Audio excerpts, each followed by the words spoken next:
అవుతున్నాడు. ప్రభుత్వం అందరిది అయినప్పుడు మధ్య తరగతి వాడి పొట్ట కొట్టి పేదవాడికి ఎందుకు పెడుతున్నారు?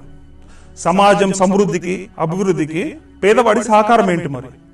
ఎందుకంటే వీడు ట్యాక్స్ కట్టడు, పొదుపు చేయడు, కుటుంబ నియంత్రణ అసలు పాటించడు, చట్టాన్ని గౌరవించడు, ఆరోగ్య సూత్రాలు పాటించడు.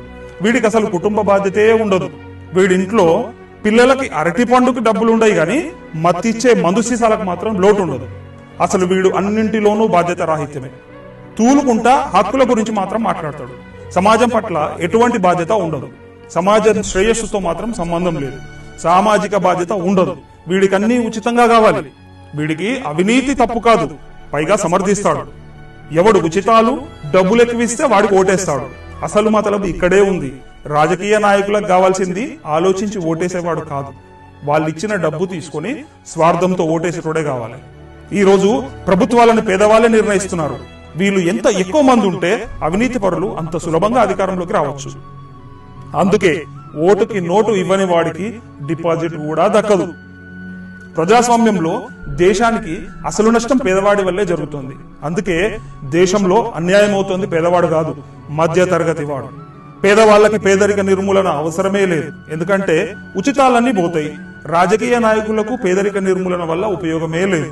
కాబట్టి పేదరికం ఎప్పటికీ నిర్మూలించబడదు.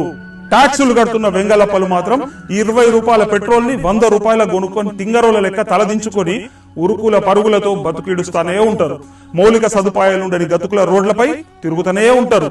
పైన చెప్పినట్టు పేదవాడు డబ్బు తీసుకొని ఓట్లేస్తూ సంక్షేమ పథకాలన్నీ పొందుకుంటా motor cycle, TV, fridge, mixie, cooler, AC, smart phone ఇట్లా అమలు వీటన్నిటికి కూడా కరెంట్ ఫ్రీ. అన్ని ఉన్నా మరుగుదొడ్డి మాత్రం ఉండదు. ఉన్నా కూడా వాడరు. మీరు ప్రభుత్వం దృష్టిలో మాత్రమే పేదవాడిగా ఉంటారు. అలానే తూలుతనే ఉంటారు.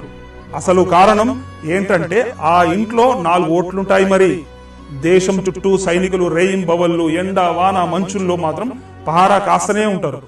స్థూలంగా ఈ దేశంలో వెంగళప్పలు ఎవరయ్యా అంటే బ్యాంకు రుణాలు ఎగ్గొట్టకుండా నికార్సుగా వాయిదాలు కడుతూ ట్యాక్సులు కట్టే మధ్య తరగతి మనిషి, నా దేశం అంటూ వీరస్వర్గం పొందే సైనికుడు, దేశానికి అన్నం పెట్టే విలువలేని రైతులు. కానీ నాయకులు ఉన్నతాధికారులు మాత్రం పొట్ట మీద చేసుకుని రాజరికం వెలుగబెడుతూ కార్పొరేట్లతో సావాసం చేస్తూ చల్లగా కులాసాగా కాలం గడిపేస్తూనే ఉంటారు. అదే మేరా భారత్ మహాన్